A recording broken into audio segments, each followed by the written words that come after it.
I have something fun I'm working on. This is a travel journal, Lapbook journal, and I have been working on this particular feature for about 3 days. I feel like I should have an engineer degree after this. So here we go.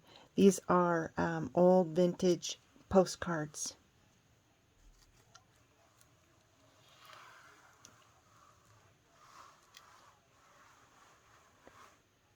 And then this bottom one is a bottom tuck, so you can tuck things inside here.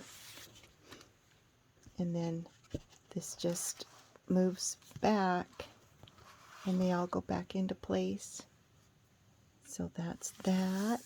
And I put this player piano paper roll tab as the pull.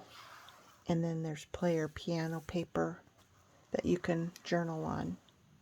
So I just thought I would stop in and show what I've been doing. Have a good day, friends. Bye.